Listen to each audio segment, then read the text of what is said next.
Hello everyone. So, we are in the module 1 and this is the second lecture where we will continue with the topic on correlation and convolution. So, let us get started. I am Dr. Anirban Dasgupta, Assistant Professor from EEE Department, IIT Guwahati, and we will start this lecture with a concept of time domain signal processing. So, this concept was introduced in the first lecture, and here in this module we will cover the different time domain techniques or algorithms. So, first we will cover time shifting and scaling, then we will cover amplitude shifting and scaling, we will cover modulation, we will cover correlation, the next convolution, then we will go for zero crossing detection, then peak detection, envelope detection, smoothing and pattern matching. So, we will start with time shifting and scaling. So, here you can see that there is a diagram of a signal which is a section of a sine wave, and we have done a time shifting and a time scaling. So, what is time shifting? Time shifting is referring to shifting the signal in time, either to the left, which is advancing, or right, which is delaying. So, suppose we have the signal x of n, the shifted version is represented by x of n minus n naught, where n naught is an integer. So, if n naught is negative, this means that we are advancing the signal, and if it is positive, then we are delaying the signal. Time scaling, now time scaling is something different for a discrete time signals as compared to an analog or continuous time signal. So, in analog or continuous time signal, the signal is either compressed or say elongated, but in discrete time signal, of course this happens, but there is one more thing which is happening, which is technically a change in the sampling rate.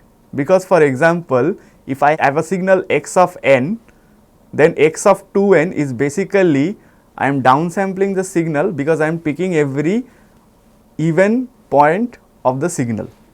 So, in general I will say that this is modeled by x of a n, where a is not equals to 1, and if a is less than 1, then this is called upsampling, and if a is greater than 1, then this is called downsampling.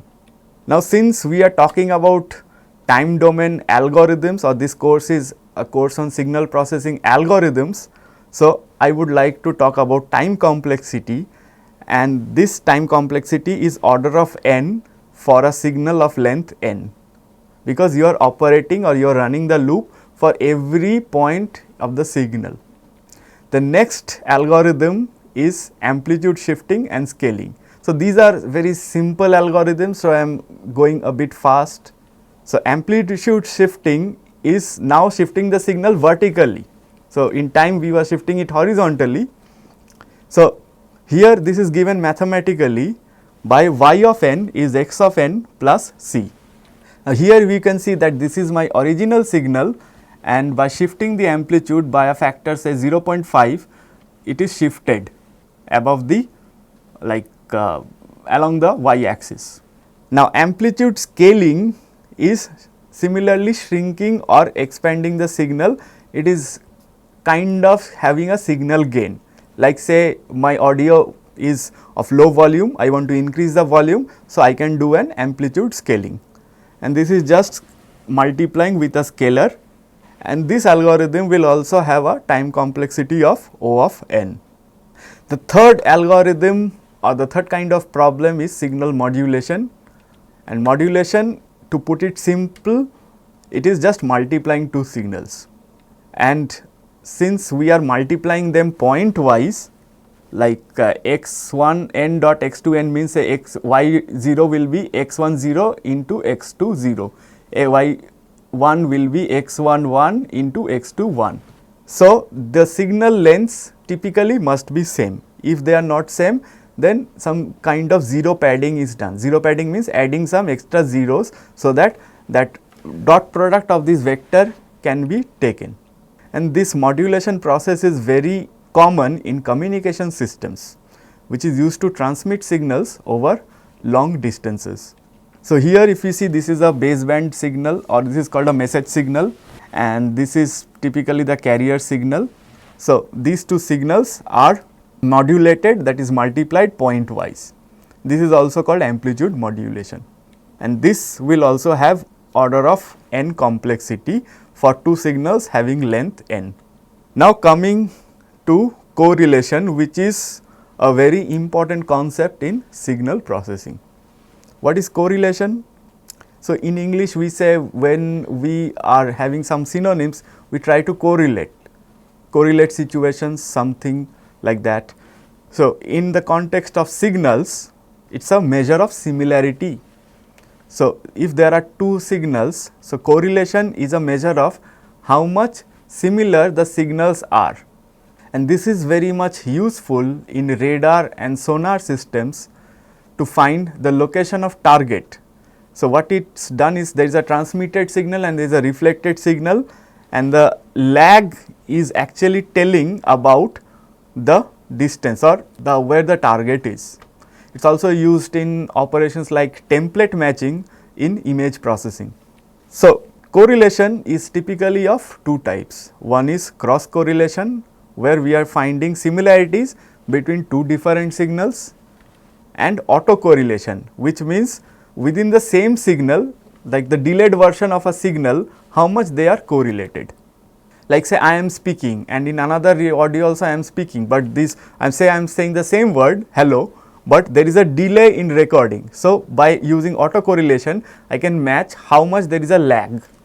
So, what is the importance of correlation?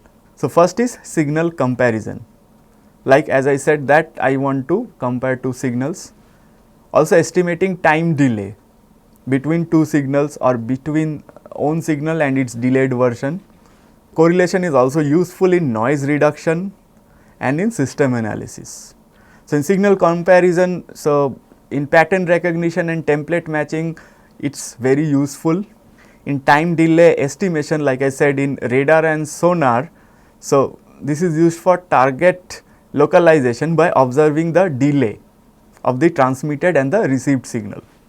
Noise reduction is, suppose there is a weak signal and the noise is very high. So, if it is correlating with a specific pattern or a already useful signal which is there with me, then I can extract the weak signal from a noisy environment, considering that the noise is uncorrelated with the weak signal. Then in system analysis, it is also very useful, like we can find the cross correlation between the input and output of systems. So, let us define these terms. So, cross correlation of two signals, say f of n and g of n, are given by summation m varying from negative infinity to positive infinity f of m dot g of m plus n. So, this is cross correlation, and in the same way autocorrelation of a signal f of n is given by sum of f of m plus n, and this symbol, the star symbol, is used to define correlation operation. And again, since this is an algorithm, so if we have two signals of length n and m, finding the correlation by the naive method gives you a time complexity of O of n dot m. Now, this can be improved by methods like fast Fourier transform, which we will discuss later. So, correlation, whether it is a linear operation or not, is a question. So, for correlation to be linear, two properties must be satisfied. The first is additivity and the second is homogeneity. So, additivity means that if I add two signals f and g and then correlate with h, this should be equal to if I individually correlate these two signals and then add them. Homogeneity means that if I multiply one signal with a scalar a and then correlate with g, it should be equal to first correlating these two signals and then multiplying by the scalar. So, if these two satisfy, then we can say that correlation is a linear operation, and you can easily verify that these two operations are easily satisfied, and hence correlation is a linear operation. The next concept is the sliding window concept, which is typically used in operations like correlation and convolution, where there is one signal which is slided over the other signal. So, what is the length of output sequence? So, in modulation or amplitude scaling or time shifting, we saw that the input length and the output length are same. Even for like modulation, if two signals are of length n, then the output is also of length n. But this is not the case in correlation. So, suppose my input one signal x n has a length capital N and y n has a length capital M, then the output signal length, say, that is defined by the symbol L, this is given by n plus m minus 1. And why this is so? So, the maximum overlap will occur when y is fully shifted over n. So, these are the two signals. So, this is x n of length n and y n of length m. So, let us observe this point. Now, this will shift, say I am doing the sliding window operation. So, n is shifted over m, and this is the maximum case where I will get a non-zero output. So, if I shift this up to this, so I will get m values and then plus n minus 1 values. So, the total output non-zero points will be m plus n minus 1. Let us take an example of autocorrelation, and I take a very small signal which is minus 1, 2 and 1. So, if I go by the formula, so first of all, what should be the output sequence length? So, as I said, it is n plus m minus 1, and here n and m both are 3 because it is an autocorrelation. So, it will be 3 plus 3 minus 1, which is 5. And if we do the maths, these are the 5 points. The 5 points will be n equals to negative 2, negative 1, 0, 1 and 2. And why so? Because if you try to plug in those values, say n equals to negative 3. So, negative 3 if I put, say n equals to negative 3, you will never come across a point where you get f of 0. So, if for f of 0 where m equals to 0, this is f of minus 3, and f of minus 3 does not exist. So, at most at f of 0 we will get f of minus 2, and hence n will start from minus 2 and it will go up to positive 2. And if we use this formula, we get this is the sequence, which is negative 1, 0, 6, 0 and negative 1, and this is my 0 index, which is 6. Now, 0 index will occur when both the signals are overlapping with each other. We also observe one more thing, that the output sequence is symmetric, and this is true for any autocorrelation operation. And this is a pictorial representation of what is happening. So, this is n equals to 0, where the two signals, typically it is the same signal because it is autocorrelation, is overlapping each other, and then these are the shifted versions of the signals. So, this is n equals to 1, this is n equals to 2, this is n equals to negative 1 and this is n equals to negative 2. So, this symmetric property is for real valued signal, where my autocorrelation sequence will be symmetric, and this is because if I shift the signal by k or negative k, it will yield the similarity measure because multiplication is commutative. And for complex value signals, this autocorrelation sequence will be Hermitian symmetric, which means it is a complex conjugate. So, let us take an example of cross correlation. So, what happens in cross correlation? Let us say, for the sake of simplicity, I have taken the signals to be of same length, which is 4, but they can be of any different lengths as well. And if first let us find the output sequence length. So, it is 4 plus 4 minus 1, which is 7. Now, if I plug in the values of n. Now, as I see that when n is negative 3, I will get the value of this f of 0. So, then this is the formula where this is f3 g0. At n equals to negative 2, we get a value f2 g1 plus f1 g0. And if we carefully see, so there will be 7 such values, but let us do this problem graphically, because this is more intuitive. So, here we got all the 7 values. So, this is the point 0 where the signals overlap each other, the 0 indexes match, and then these are the positive shifts, these are the negative shifts.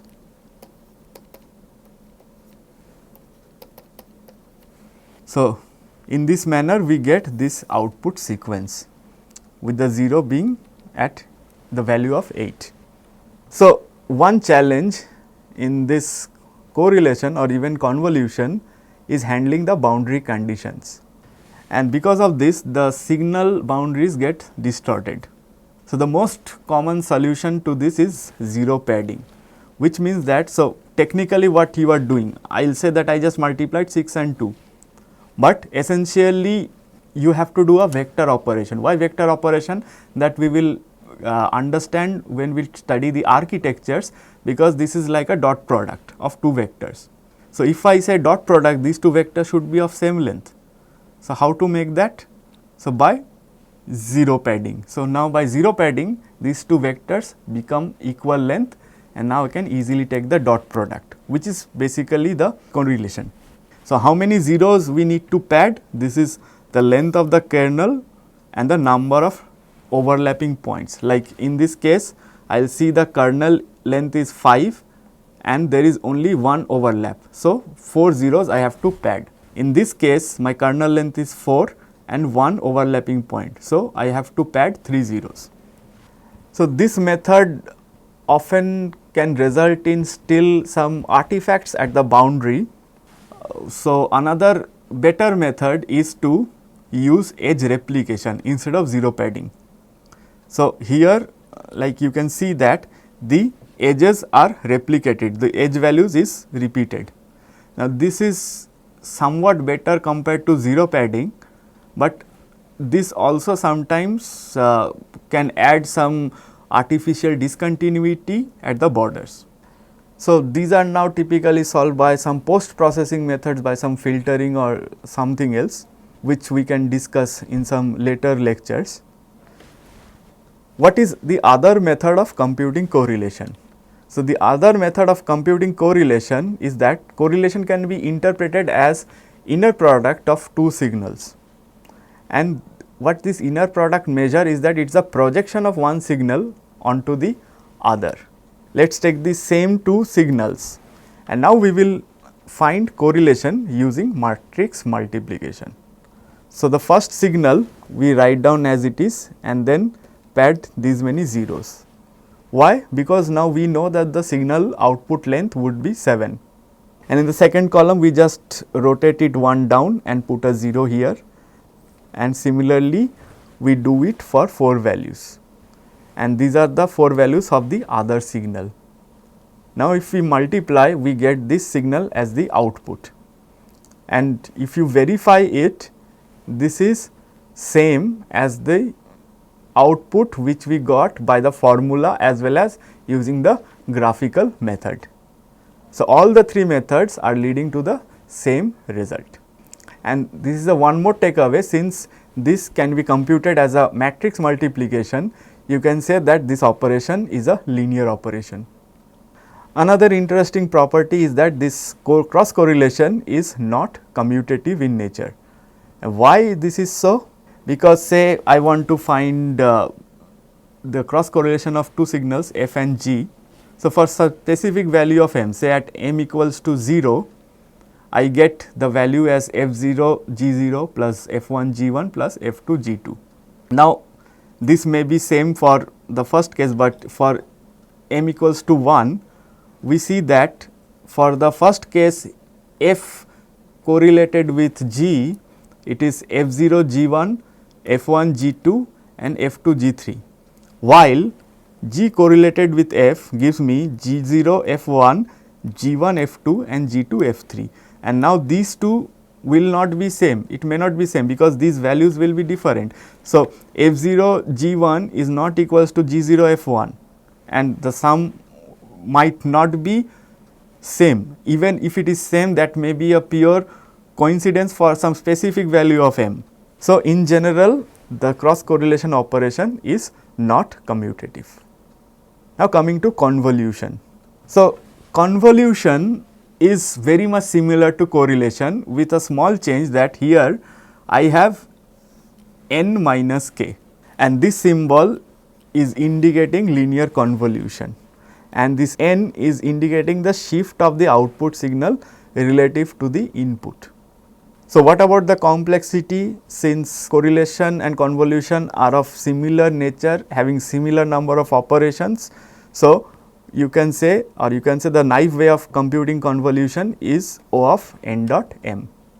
So, this is one example of 1D convolution. So, first is, say we take one signal, say f of n and g of n, we flip g of n and we get g of minus n.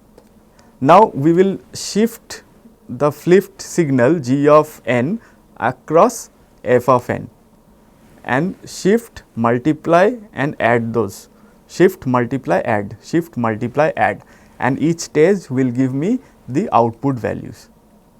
So, let us take a real example with the numeric values. So, I have f as 1, 2, 3 and g as 0, 1, 0.5.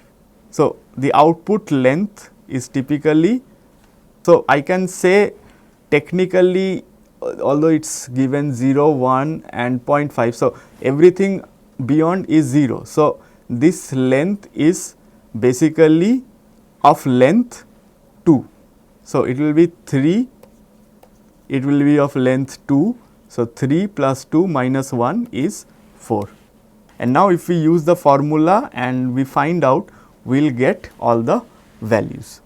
So, there are some interesting properties of convolution, like unlike correlation, convolution is commutative in nature.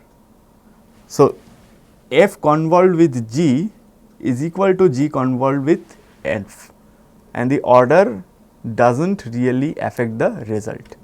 The second is associativity, which means that if I convolve the result of g and h with f, this is same as convolving f and g first and then convolving the result with h of n. And the third property, which is a property of linearity, is the distributivity, where if I convolve f of n with g n plus h n, I will get this as a sum of individual convolutions. And this is what I was talking, that convolution is a linear operation very much like correlation, and you can verify that the additivity and the homogeneity property is satisfied. So, thank you so much, wish you a great day ahead. So, we will come back for more new lectures.